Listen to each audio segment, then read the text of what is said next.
বাংলাদেশের পতাকাটা কপালে ছিল।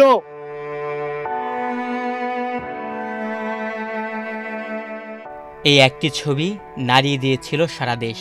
ছাত্র জনতার আন্দোলন দমাতে আওয়ামী লীগ সরকার কতটা বর্বর হয়ে উঠেছিল সে বার্তা পেয়েছে সারা দুনিয়ার মানুষ।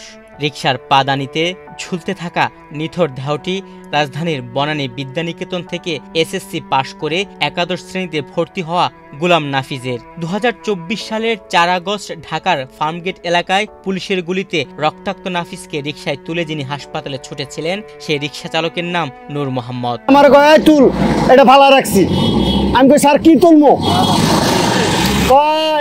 এই যে ভালো রাখছি, আমি কই তুর্কি তুলবো না প্লাস্টিকের টুল তুলবো স্যার, তাড়াতাড়ি বলেন।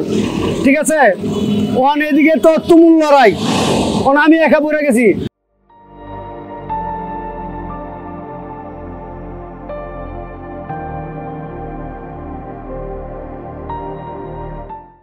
গুলিবিদ্ধ নাফিজকে পুলিশ যখন রিকশার পাদানিতে তুলে দেয় তখনও দেহে প্রাণের স্পন্দন ছিল তার। পিছন সাইডটা আমি হাতটা ধরছি, ওরা এখানে ধরছি, এইখানে বসাইছি, এখানে বসানো বলে এবং পয়রা জায়গা আরেক পুলিশ এই পিছন থেকে আইসা বলতেছে কয় ধর ধর, ঠিক আছে, পরে ধরে পরে দইরা এখানে তুলছি, এখানে তোলার পরে এখানে আর শোয়া দিছি, শোয়া দিয়ে হাতটা এখানে পড়ে গেছে, পড়ে যাওয়ার পরে আবার এক জায়গায় এখানে উঠছে, এখান থেকে মনে করেন এখানে ঢুকাই দিছি, এখানে ঢুকাই দেওয়ার পরে আমি একা আলনাজি হাসপাতাল পর্যন্ত টাইনা লয়ে গেছি। ঠিক আছে, কেউ একটা প্রাণী আসে নাই। আমি যে ওই মুহূর্তে কি অবস্থা আছিলাম একমাত্র উপর আল্লাহ ছাড়া এটা কেউ বোঝার মতন কেউ নাই। নূর মোহাম্মদের রিকশায় ঝুলে থাকা নাফিজের মরদেহের ছবিগুলো তুলেছিলেন ফটো সাংবাদিক জীবন আহমেদ। সেই ছবির দিকে তাকাতে পারেন না নূর মোহাম্মদ। ভয়াবহ সেই দৃশ্য মনে পড়লে এখনো প্রাণ কেঁদে ওঠে তার। ফার্মগেট থেকে ব্রিজের তলের থেকে আলনাজি হাসপাতাল পর্যন্ত একা টাইনা লয়ে গেছি। এত এত মানুষ আসলে ব্রিজ ভরা এই ভরা, কেউ ধরতে আসে না। মেডিকেলে গেড়ে গেছি, মেডিকেলে গেড়ে যাওয়ার পরে কাজ তাড়াতাড়ি টান দেয়, নাহলে তোরা আমার সহকারে পুরা দিয়া লাইবো, ওনা আমার পুরা দিয়া লাইবো না, ওরা পুরা দিয়া লাইবো। একা টাইম না এই চক্ষু হাসপাতাল পর্যন্ত গেছি।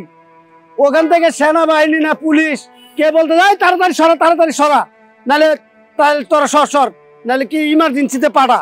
অনেক ইমার্জেন্সিতে আমার তো বাংলা গাড়ি, আমি ফট করে অটোওয়ালার হাতে ধরলাম, হাতে ভাই একটু লয়ে যা ভাই, সরকারি হাসপাতাল ওইটা বড় হাসপাতাল আর এটি হলো ছোট হাসপাতাল, ওইটা লয়ে যা, বাঁচলে না বাঁচলে তার আমার কিছু করার নাই। ওখানে তো আমি নিজেই মরে গেছি গা। সে যেভাবে পড়ে রয়েছিল, বাংলাদেশের পতাকাটা কপালে ছিল, বাংলাদেশের পতাকাটা কপালে ছিল, ওখানে পড়ে রয়েছিল ফার্মগেটে এরকম নামাজের মতন এইভাবে সেজদা দিয়া মাথার ভিত্তে এরকম সেজদা দিয়ে পড়ে রয়েছিল।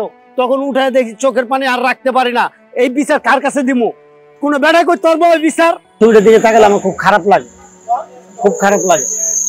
এইসব ছবি দেখলে না খারাপ লাগে। যারা ওইটার ভিতরে আসছিল তারা বোঝে কতটুকু ভিতরে জ্বালাটা। ঠিক আছে, খারাপ লাগে। বাবা মা ও সন্তানের মুখে দুমুঠো খাবার তুলে দিতে আন্দোলনের উত্তাল দিনগুলোতেও রিকশা নিয়ে বের হতেন নূর মোহাম্মদ। নিজ চোখে দেখেছেন রাজপথের ভয়াবহ সব দৃশ্য। পারব না, আমার পেটে খিদা আছে না, আমার বউ বাচ্চা কেডা চালাইবো, আমার মা বাপ কে চালাবে, বউ বাচ্চা কে চালাবে। এরশাদেরও কার্ফু দেখতে আইছি আমরা, এরশাদের কার্ফুর সময় এরকম আটকায় নাই কখনো, এইভাবে কথাবার্তা বলে না, খালি কইছে তোরা গল্লির ভিত্তিতে জায়গা। কিন্তু এইভাবে কেউ মানুষের জন্য, মানুষ যদি মানুষের কাতারে যদি না থাকে সে রাজনীতি করার কোনো প্রয়োজনই পড়ে না। আর কোনোদিন যেন এদেশে নাফিজের মতো শিক্ষার্থীদের রক্ত ঝরাতে না হয়, এমনটাই প্রত্যাশা নূর মোহাম্মদের। এত মানুষের ভিড়ে একটা পানি দিল না, এক গ্লাস পানি খামো, ওখানে টিয়ার গ্যাস গুলি। আমি যে আল্লাহ যে আমার নিয়ে আইছে, এটাই আল্লাহর কাছে আমি লাখ লাখ শুকরিয়া। তুহিন ভুইয়া, বাংলাদেশ প্রতিদিন।